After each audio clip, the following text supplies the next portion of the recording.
الحمد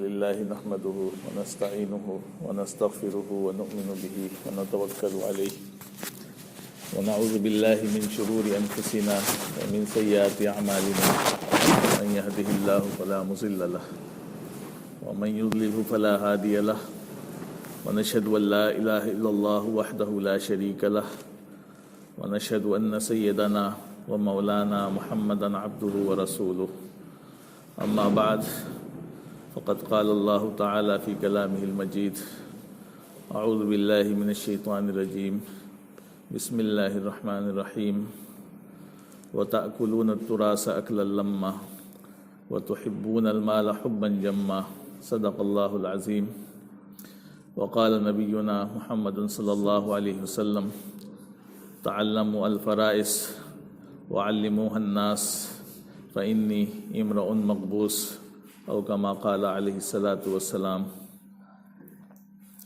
محترم حضرات، معاملات کے سلسلے میں آپ سے گفتگو چل رہی تھی کہ معاملات جو ہیں وہ ہمارے دین کا بہت اہم حصہ ہیں، اور انہی معاملات میں ایک مسئلہ آتا ہے وراثت کا۔ یہ ہمارے دین کا بڑا اہم جز ہے، اور اتنا اہم جز ہے کہ اللہ تبارک و تعالیٰ نے اس مسئلے میں پوری تفصیلات زیادہ تر قرآن میں بیان فرمائی۔ یعنی بہت کم ایسے مسئلے ہوتے ہیں جس میں اللہ تبارک و تعالیٰ خود ساری چیزیں بیان کرتا ہے۔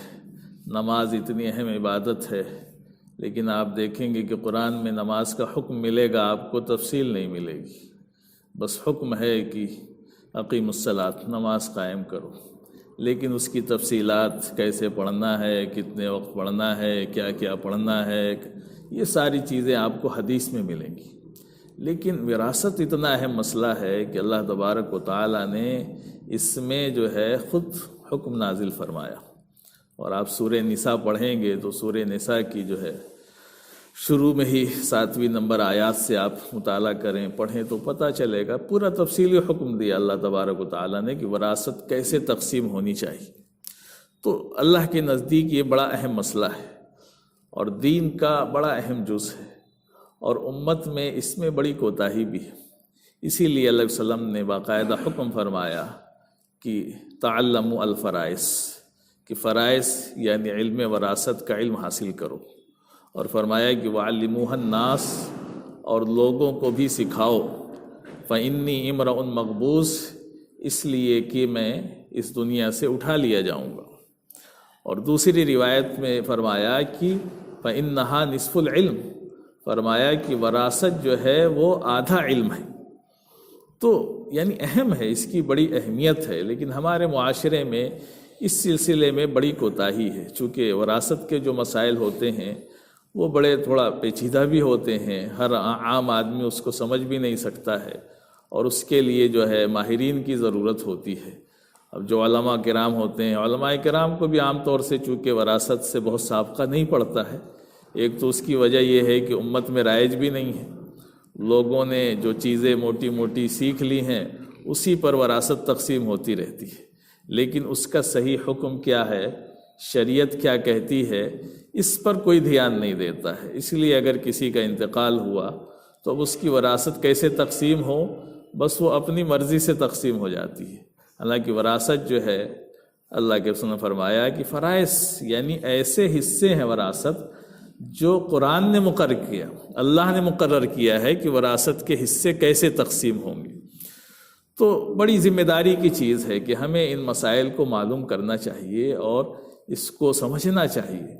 ایسا نہ ہو کہ ان کی وجہ سے ہمارے نماز روزے بھی آخرت میں جا کر کے بیکار ہو جائیں، اور ہم جب اس دنیا سے جائیں تو غلط وراثت تقسیم کر کے جائیں یا کسی کا حق مار کر کے جائیں، تو ہم جیسے چوری کو ناجائز سمجھتے ہیں، حرام سمجھتے ہیں، ڈاکہ کسی کا کر لیں، کسی کا سامان لوٹ لیں، اس کو غلط سمجھتے ہیں، لیکن اس کو غلط نہیں سمجھتے۔ لیکن یہ بھی ایسے ہی ہے، جیسے کسی نے کسی کا مال چوری کر لیا، غصب کر لیا، چھین لیا، کسی کی زمین پہ قبضہ کر لیا، ویسے ہی وراثت کا بھی مسئلہ ہوتا ہے۔ وراثت میں بھی اگر آپ نے کسی کا حق مار لیا تو یہ حق مارنا گناہ کبیرہ ہے، اللہ کے ہاں اس پر سخت پکڑ ہونے والی ہے۔ تو اس کو سمجھنے کی ضرورت ہے کہ وراثت جو ہے ہمارے دین کا بہت اہم حصہ ہے۔ اور وراثت کا مطلب یہ ہوتا ہے کہ جب کسی کا انتقال ہو جائے تو مرنے والا جو چھوڑ کر کے جاتا ہے وہ مال وراثت کہلاتا ہے، وہی ترکہ کہلاتا ہے۔ زندگی میں جو ہوتا ہے اس کو وراثت نہیں کہتے ہیں۔ اگر کوئی زندہ ہے اور اپنی زمین جائیداد یا جو بھی اس کے پاس ہے اس کو تقسیم کرتا ہے اپنے بچوں میں، تو یہ وراثت نہیں ہوتا ہے، اس کو ہبہ کہتے ہیں۔ یہ ایک ہبہ ہے، ہدیہ کی شکل ہے کہ اس نے اپنے بچوں کو دے دیا۔ تو زندگی میں مسئلہ الگ ہوتا ہے، موت کے بعد مسئلہ الگ ہوتا ہے۔ زندگی میں وہ مالک ہے، اس کو اختیار ہے، وہ اپنے مال میں تصرف کر سکتا ہے۔ اب اس میں بھی شریعت کا حکم تو یہی ہے کہ جس کے بچے ہیں وہ اپنے بچوں میں انصاف کرے۔ زندگی میں یہ ہے کہ وہ اپنے بچوں میں انصاف کرے کہ جو دے سارے بچوں کو برابر دے، اس میں کسی کا حق نہ مارے۔ ہاں ایسا ہو سکتا ہے کبھی کہ کوئی بچہ ایسا ہے جو فرما بردار نہیں ہے، شرارت کرتا ہے، والدین کو ستاتا ہے، تو اس شکل میں باپ کو اختیار ہے، اس کا حق دبا سکتا ہے، اس کو کم دے سکتا ہے یا نہیں دے سکتا ہے، محروم کر سکتا ہے۔ یہ باپ کو زندگی میں اختیار ہوتا ہے کہ اگر بیٹا ایسا نافرمان ہے تو وہ زندگی میں چاہے تو اس کو اپنی جائیداد سے عاق کر سکتا ہے، کہہ سکتا ہے کہ تم کو نہیں دیں گے ہم، لیکن یہ زندگی میں ہوتا ہے، مرنے کے بعد نہیں۔ تو زندگی میں تو یہ ہے کہ آدمی کو کوشش کرنی چاہیے کہ اپنی اولاد میں انصاف کرے، لڑکی ہو یا لڑکا ہو، سب کو جو کچھ دے برابر دینے کی کوشش کرنی چاہیے۔ اور اگر چاہے تو وراثت کی طرح بھی زندگی میں تقسیم کر کے وہ جا سکتا ہے کہ جیسے وراثت کے حصے ہوتے ہیں اسی طرح سے وہ بچوں میں تقسیم کر دے بیٹھا کے تو بھی درست ہے، لیکن وہ وراثت نہیں ہوگی، لیکن صحیح ہو جائے گا، وہ اس میں کوئی مسئلہ نہیں ہوگا۔ لیکن وراثت کا مسئلہ آتا ہے کسی کے انتقال کے بعد، کہ کوئی بھی اس دنیا سے جائے، مرد ہو یا عورت ہو، تو اب وہ جو مال چھوڑ کر کے جائے گا وہ مال وراثت کہلاتا ہے۔ اور اس کی تقسیم کا جو مسئلہ ہے وہ شریعت میں مقرر ہے کہ اگر کوئی انتقال کر گیا تو اب دیکھا جائے گا کہ اس کے وارث کون کون ہیں، اور اس کے حساب سے جو ہے سب کے حصے مقرر ہوں گے اور سب کو حصہ دیا جائے گا باقاعدہ۔ تو اس کے مسائل جو ہے وہ علماء سے معلوم کرنے چاہیے جا کر کے کہ بھائی کسی کا وراثت میں اگر حصہ ہے تو کیسے تقسیم کرنا ہے۔ اب عام طور سے ہمارے معاشرے میں اس میں کیا ہے، بہت زیادہ ہوا، کسی کا انتقال ہوا تو لڑکے آپس میں تقسیم کر لیتے ہیں زمین جائیداد جو بھی ہو، باقی کسی کا حصہ نہیں ہوتا ہے۔ حالانکہ ایسا نہیں ہونا چاہیے، بلکہ اس میں لڑکیوں کا بھی حصہ ہوتا ہے، یا جو انتقال کر کے اس دنیا سے گیا اس کی بیوی ہے تو اس کا بھی حصہ ہوتا ہے۔ سب کے حصے شریعت نے باقاعدہ مقرر کیے ہیں کہ بچے ہیں تو کتنا حصہ ملے گا بیوی کو، بچے نہیں ہیں تو کتنا حصہ ملے گا۔ یہ ساری شکلیں ہوتی ہیں جن کو آپ جب معلوم کریں گے تو معلوم ہوگا، نہیں معلوم کریں گے تو پھر جیسے چل رہا ہے ویسے ہی چلتے رہیں، لیکن آخرت میں پکڑ ہوگی۔ یہ سمجھ کر کے چل کہ ہمارے کرنے سے کچھ نہیں ہوگا، اس لیے کہ وراثت کا مال جو ہوتا ہے وہ جو مر گیا، اب مرنے کے بعد وہ اللہ کی ملکیت ہو گئی سمجھ لیجیے۔ اب وہ مال جو ہے کس کا ہوا؟ کسی کا نہیں، وہ مر گیا، وہ مالک تھا، اب وہ اللہ کی طرف منتقل ہو گئی ملکیت۔ اب اس کو تقسیم کیا جائے گا اللہ کے حکم کے مطابق۔ اللہ نے کہا کہ ان کو اتنا دو تو اتنا دینا پڑے گا، ان کو اتنا دو تو اس کو اتنا دینا پڑے گا۔ اب یہ اللہ کے حکم کے مطابق جب تقسیم ہوگا تو جس کے حصے میں جتنا جائے گا اس کی ملکیت ہو جائے گی۔ اور اگر ایسا نہیں کیا تو پھر یہ آپ نے حق مار لیا اور شریعت کے خلاف کیا۔ تو بڑی سخت وعیدیں ہیں، اللہ تبارک و تعالیٰ نے اس سلسلے میں بڑی سخت وعیدیں بھی فرمائی ہیں سورہ نساء کے اندر، جہاں وراثت کی آیتیں ہیں اس کے بعد یہ بھی فرمایا کہ جو ان چیزوں میں حد سے تجاوز کرے گا، کسی کا حق مارے گا تو اس کے لیے جہنم ہے، وہ جہنم میں جائے گا، اللہ کی پکڑ کا سامنا کرنا پڑے گا۔ تو میرے بھائیوں، ہم ان مسائل کو سمجھنے کی کوشش کریں۔ کسی کا انتقال ہو جائے تو انتقال کے بعد جو ہے 4 حق ہوتے ہیں۔ پہلے سب سے پہلا یہ حق ہوتا ہے کہ کسی کا اگر انتقال ہوا تو اس کے مال سے اس کی تجہیز و تکفین، یعنی جو اس کے کفن دفن میں جو خرچہ آئے گا وہ اس کے مال سے خرچ کیا جائے، یہ پہلا حق ہوتا ہے اس کا۔ دوسرا حق یہ ہوتا ہے میت پر کہ جس کا انتقال ہوا ہے یہ دیکھا جائے گا کہ اس کے ذمے قرض کتنا تھا۔ اگر اس کے ذمے قرض تھا تو دوسرا حکم جو شریعت کا ہے وہ اس کے قرض کی ادائیگی کا ہے کہ جس کا انتقال ہوا آپ دیکھیں، اگر اس نے کہیں لکھ کر کے رکھا ہے تو اچھی بات ہے، ورنہ لوگوں سے معلومات کر لیں، یا بینک کا اس نے لون لے رکھا ہے، گاڑی لون پہ لے رکھی ہے، یہ ساری چیزیں اس کی دیکھ لیں، اور اس کی جائیداد سے پہلے وہ قرض ادا کرنا پڑے گا۔ اگر ادا نہیں کریں گے، آپ وراثت تقسیم کر دیں گے تو آپ نے گویا کہ حرام مال استعمال کیا، اس لیے کہ جو قرض کا مال ہے وہ آپ کا نہیں ہے، وہ تو دوسرے کا ہے۔ آپ کے پاس 10 لاکھ روپے ہیں، 1 لاکھ آپ نے کسی سے ادھار لیا ہے تو 10 لاکھ نہیں آپ کے ہوئے، 9 ہی لاکھ آپ کے ہوئے۔ وہ 1 لاکھ جو آپ آپس میں بانٹیں گے وہ تو حرام ہوگا، اس لیے کہ وہ تو دوسرے کا حق تھا، قرض تھا، آپ نے لیا تھا۔ تو میت کا یعنی مرنے کے بعد جو دوسرا حکم ہوگا وہ اس کی قرض کی ادائیگی کا، تو اس کو معلوم کرنا چاہیے۔ ہمارے ہاں اس میں بھی بڑی کوتاہی ہے، حالانکہ بڑی سخت وعیدیں ہیں، جو قرض لے کر کے اس دنیا سے جاتا ہے اور اس کی اولاد ادا نہیں کرتے ہیں تو ان کو یہ لگتا ہے کہ ہم کو اپنے ابا سے بڑی محبت، ان کے ابا چلے گئے تو ان کے نام پہ فاتحہ زبردست کرا دی، دعوت زبردست کرا دی، سب کچھ کر رہے ہیں، لیکن ان کا قرض نہیں ادا کر رہے ہیں، اور قرض اگر ہے بھی تو چھپا رہے ہیں، کہنے کہ نہیں ہمیں تو پتہ نہیں ہے۔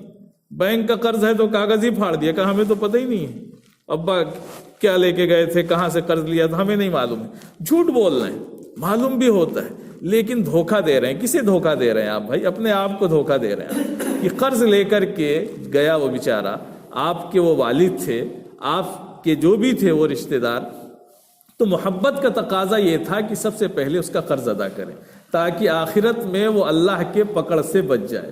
لیکن ہم اس کا الٹا کرتے ہیں کہ ہم قرض ادا نہیں کرنا چاہتے ہیں، تو بھائی اللہ کے ہاں اس کی پکڑ ہوگی، اور آپ جو مال استعمال کریں گے وہ مال بھی ناجائز اور حرام ہوگا، اس لیے کہ وہ مال آپ کا نہیں ہے، جس سے قرض لے رکھا ہے تو اس کا حق ہے۔ تو قرض کے سلسلے میں تو بڑی وعیدیں ہیں، پچھلے ہفتے بتایا بھی تھا کہ شہادت اتنا بڑا درجہ ہے کہ اس سے سارے گناہ معاف ہو جاتے ہیں، لیکن اللہ کے صلی اللہ علیہ وسلم نے فرمایا کہ کوئی اگر شہید ہے اور اس کے ذمہ قرض ہے تو وہ معاف نہیں ہوگا۔ تو شہادت سے بھی قرض معاف نہیں ہوتا ہے کہ اتنا بڑا درجہ ہے جس کے سارے گناہ معاف ہو جاتے ہیں، بڑی اس کے لیے بشارتیں ہیں، لیکن اس کے باوجود اللہ کے وسلم نے یہ بات فرمائی کہ کوئی قرض لے کر کے اس دنیا سے گیا ہے تو شہید بھی ہو جائے تو بھی جنت میں نہیں داخل ہوگا، اسے روک دیا جائے گا۔ تو ان کی اولاد کو اس بات کی فکر کرنی چاہیے کہ شریعت کا جو دوسرا حکم ہے کہ کسی بھی میت کا تجہیز و تکفین کے بعد اس کے قرض کی ادائیگی، اسی لیے شریعت نے حکم دیا کہ کسی سے قرض لیا جائے یا کسی کو قرض دیا جائے تو اس کو لکھا جائے، باقاعدہ نوٹ کر کے رکھا جائے تاکہ جو ہے وہ نہ بھی رہے تو اس کی اولاد اس کو ادا کرے۔ تو یہ حکم ہے کہ قرض کی ادائیگی، تو 2 چیزیں ہو گئی، پہلی چیز میت کی تجہیز و تکفین ہے، دوسرا حکم یہ ہے کہ اس کے قرض کی ادائیگی کی جائے گی، اور تیسرا حکم شریعت کا یہ ہے کہ اگر مرنے والا کوئی وصیت کر کے گیا ہے تو اس کی وصیت کو نافذ کیا جائے گا۔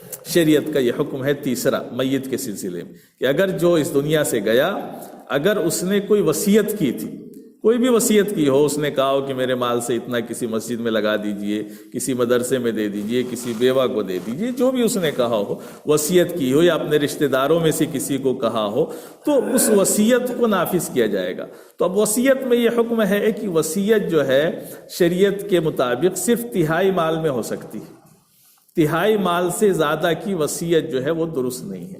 تو اگر کوئی اس دنیا سے جاتا ہے اور وصیت کر کے جاتا ہے تو اس کو یہ حق ہے، اچھی بات ہے، وصیت کرنی چاہیے، لیکن وصیت میں یہ مسئلہ معلوم ہونا چاہیے کہ 1/3 مال سے زیادہ کی وصیت نہیں کر سکتا ہے۔ اگر 1/3 مال سے زیادہ اس نے وصیت کی ہے تو 1/3 سے زیادہ میں نہیں نافذ ہوگی، اتنے ہی میں، یعنی پورے مال کو 3 حصوں میں تقسیم کر دیجئے جو چھوڑ کر کے گیا ہے مرنے والا، اور پھر اس میں سے 1 حصہ وہ کر سکتا ہے وصیت، یا اس سے کم کر لے، اچھی بات ہے، لیکن اس سے زیادہ نہیں کر سکتا ہے۔ تو ایک تو وصیت کا مسئلہ ہوتا ہے، پھر وصیت میں مسئلہ یہ بھی ہے شریعت کا حکم کی کسی وارث کو وصیت نہیں کی جا سکتی ہے، یعنی جس کو وراثت میں حصہ ملنے والا ہے، مرنے والا چاہے کہ اس کو وصیت کر دیں کہ کسی کے 3 بیٹے 4 بیٹے ہیں تو مرتے وقت کہے کہ ایک بیٹے کو جو ہے ہمارے مال سے اتنا دے دیا جائے، تو شریعت اس سے بھی منع کرتی ہے، اس لیے کہ اس کا حصہ تو وراثت سے پہلے ہی مل رہا ہے، تو جس کا حصہ وراثت میں مل رہا ہے اب اس کے نام مرنے والا وصیت بھی نہیں کر سکتا ہے۔ تو یہ دوسرا حکم ہے. ایک تو تہائی مال سے زیادہ میں وصیت نہیں کی جا سکتی ہے، اور دوسرا حکم یہ ہے کہ وہ وصیت اپنے وارث کو نہیں کر سکتا. ہاں دوسرے کوئی رشتہ دار ہوں جن کو وراثت میں حصہ نہیں مل رہا ہے ان کو کر سکتا ہے. اور اس وصیت کے بڑے فائدے بھی ہیں. جیسے ہوتا ہے کہ پوتا محروم ہو جاتا ہے وراثت سے. کبھی ایسا ہوتا ہے کہ باپ زندہ ہے اور اس کے بیٹے کا انتقال ہو گیا. 4 بیٹے تھے، ایک بیٹے کا انتقال ہو گیا. اب جب بیٹے کا انتقال ہو گیا تو اس کو تو وراثت میں، اپنے دادا کی وراثت میں پوتے کو حصہ نہیں ملے گا. جو ان کے لڑکے زندہ ہیں ان کو ملے گا. تو لوگ بڑا اعتراض بھی کرتے ہیں کہ بھائی یہ کیا بات ہے، اسلام نے کیوں ایسا حکم دیا کہ پوتے کا حق نہیں ہوتا ہے. لیکن شریعت نے ایک دوسرا راستہ کھولا کہ وہ مرنے والا جو ہے دادا چاہے تو اتنا حصہ وصیت کر دے نا پوتوں کے نام سے، کہ ہمارے 4 بیٹے ہیں، ایک کا انتقال ہو گیا ہے، اس کے بیوی بچے ہیں، تو 3 بیٹوں کو تو اتنا ملے گا، اور ایک ہم اپنے پوتے یا اپنی جو ہے بہو کے نام وصیت کر رہے ہیں. کر سکتا ہے وہ. تو ادھر سے راستہ کھولا شریعت نے. تو وہ چیزیں ہمیں علماء سے معلوم کرنی چاہیے. کسی کا حق نہیں مارتی ہے شریعت. اللہ نے سارے حق دیے ہیں اور الگ الگ راستوں سے دیے ہیں. تو وصیت کا مسئلہ یہ ہو گیا کہ وصیت تہائی مال سے زیادہ میں نہیں ہوگی. دوسرے یہ ہے کہ کسی وارث کو وصیت نہیں کی جا سکتی ہے. تو وصیت کا مسئلہ بھی بڑا اہم ہے، اور اس میں اس بات کا خیال کرنا چاہیے. جو شریعت کا مزاج ہے، جو شریعت چاہتی ہے، وہ یہ ہے کہ مرنے والا کسی کا حق مار کر کے نہ جائے. حدیث میں آتا ہے کہ ایک مرد ایک عورت جو ہے 60 سال تک اللہ کی اطاعت میں زندگی گزارتے ہیں. یعنی دنیا میں تھے، بڑے نیک تھے، بڑے اچھے تھے، سب کچھ ٹھیک ٹھاک کر رہے تھے، لیکن جب مرنے کا وقت آتا ہے تو وارث کا حق مار کر کے وہ جہنم میں چلے جاتے ہیں. یہ اللہ کے وسلم نے بات فرمائی کہ ایسا وہ کرتے ہیں کہ 60 سال کا لفظ ہے 60 سنہ، کہ 60 سال تک تو وہ اللہ کی اطاعت میں زندگی گزارتے ہیں، اور جب مرنے کا وقت آتا ہے تو کسی وارث کا حق مار دیتے ہیں. اب اس میں اس طرح کی چیزیں ہوتی ہیں کہ وہ کیا کرتا ہے کہ مرنے سے پہلے کبھی کوئی اپنے ایک لڑکے کے نام جائیداد کر دیتا ہے، کبھی لڑکیوں کے نام کر دیتا ہے. اس طرح سے کر کے جب وہ دنیا سے جاتا ہے تو پھر گویا کہ اپنے لیے جہنم کا انتظام کر کے جا رہا ہے. حق مار کے چلا گیا دوسروں کا.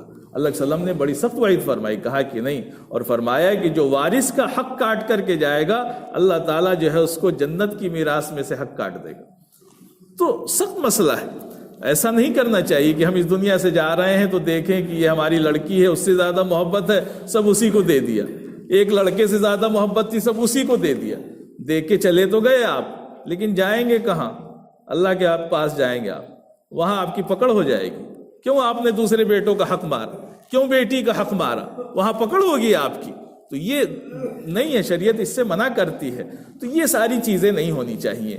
اللہ یہ چاہتا ہے کہ ہم جب جائیں تو وارثوں کو دے کر کے جائیں، وہ محتاج نہ رہیں، ان کے پاس مال ہو، وہ دوسروں کے سامنے ہاتھ نہ پھیلائیں. تو ایک تو یہ دوسرا مسئلہ ہو گیا کہ پہلے مرنے کے بعد میت کے مال سے اس کی تجہیز و تکفین کی جائے گی، اس کے بعد جو ہے اس کی جو ہے وصیت نافذ کی جائے گی، اور نہیں، دوسرا نمبر قرض کی ادائیگی، اور تیسرا نمبر جو ہے وصیت کا نفاذ. پھر چوتھا مسئلہ آتا ہے کہ جب یہ 3 کام ہو جائیں گے، اب جتنا بھی مال بچا ہے اس پورے مال میں وراثت کا حکم لاگو ہوگا.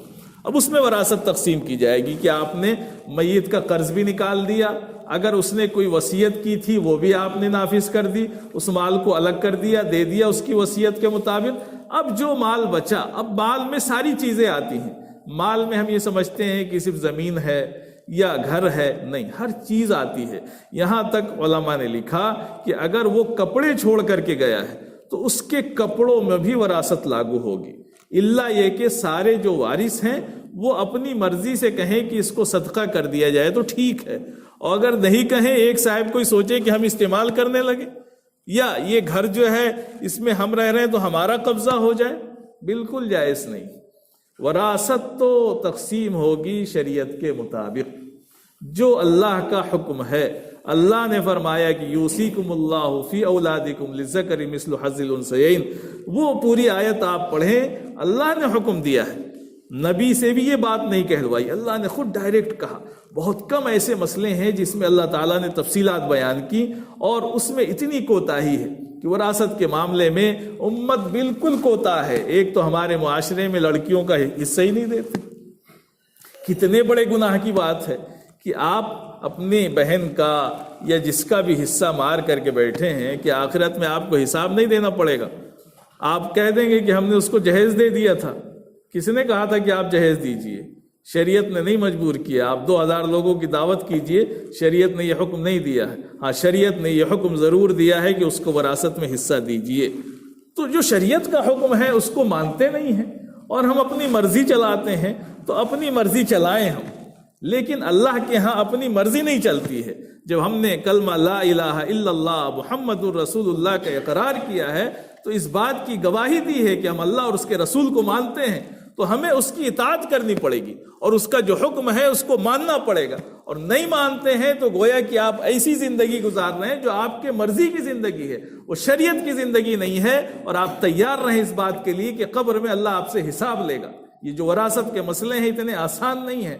اس لیے فرمایا علیہ وسلم نے کہ سب سے پہلے جو مسئلے ہیں وراثت کے اٹھائے جائیں گے اس دنیا سے.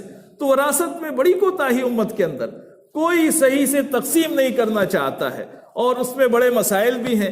بھی مسئلہ دیکھ رہے تو اس میں یہ ہے کہ جیسے کسی کا انتقال ہو گیا، اب پتہ چلا کہ ابا بوڑھے تھے، اب ان کا انتقال ہو گیا، لڑکے لڑکی آپس میں ان کا حصہ تو لگ گیا لیکن ماں کا حصہ نہیں لگا، یعنی اس کی بیوی کا حصہ نہیں لگا. تو اس کی بیوی کا بھی حصہ ہے اس وراثت کے اندر. اب اگر کوئی یہ سوچے کہ اماں بھی بوڑھی ہیں، اب ان کا حصہ کیا لگانا ہے، چلو آپس میں بانٹ لیتے ہیں، تو شریعت روکتی ہے، کہتی ہے کہ نہیں، ایسا نہیں کر سکتے آپ. اس کا حصہ لگائیے. حصہ لگانے کے بعد جب وہ حصہ اس کا ہو جائے گا، اب اگر ماں اپنے حصے کو ہبہ کر دے، کہہ دے کہ بھائی آپ لوگ اس کو بانٹ لیجئے، تو جب اس کی ملکیت ہوگی تب بانٹے گی نا. ابھی شریعت کہتی کہ ملکیت ہی نہیں ہوئی، جس کا انتقال ہوا اس کے انتقال کے بعد تو ملکیت اللہ کی طرف چلی گئی. اب اللہ کی طرف سے حکم ہے کہ ان کو اتنا دو. جب ان کو اتنا دے دیا جائے گا تب سب کی ملکیت ثابت ہوگی. اور جب جس کی ملکیت ہے اس کی ملکیت میں مال آ جائے تب وہ اس بات کا حقدار ہوتا ہے کہ دوسرے کو دے دے. یہاں کیا ہے کہ وراثت ہی نہیں بٹی اور پہلے ہی ہبہ شروع ہو گیا. اس نے کہا کہ چلو ہم اپنا حصہ نہیں لیں گے. ایسا نہیں ہوتا ہے، پہلے اس کا حصہ دیجئے. اب حصہ لینے کے بعد وہ کہے کہ ہم نہیں لیں گے، تب بانٹیے آپ آپس میں. لیکن دیا بھی نہیں اور اس نے ہبہ بھی کر دیا، تو یہ ہبہ کی شکل ہی درست نہیں ہے. اس لیے کہ جب آپ کی ملکیت ہی نہیں ہوئی تو دوسروں کو دیں گے کہاں سے آپ. تو میرے بھائیوں، بڑے شریعت کے اور اس کے نازک مسئلے ہیں اور بڑے اہم مسئلے ہیں جو گناہ کبیرہ سے تعلق رکھتے ہیں کہ ہم جو دوسروں کا حق مار لیتے ہیں، چاہے زندگی میں کسی بیٹے کا حق مار لیں یا مرنے کے بعد اس کا حق مار دیا جائے، تو اللہ کے ہاں اس پر پکڑ ہونے والی ہے. لہٰذا ان مسئلوں کو سمجھنے کی کوشش کریں، علماء سے معلومات کریں، جس کا بھی انتقال ہو جا کر کے بیٹھیں، بتائیں، اور جلد سے جلد وراثت تقسیم ہو جائے کہ میت کی جو وراثت ہے اس میں تاخیر نہ ہو، جلد سے جلد تقسیم ہو جائے. جس کا مال ہے اس کی ملکیت میں چلا جائے. اب وہ اپنی ملکیت میں جو چاہے کرے، وہ اس کی ملکیت ہے. اللہ تبارک و تعالی ہم سب کو ان باتوں کو سمجھنے اور ان پر عمل کرنے کی توفیق عطا فرمائے.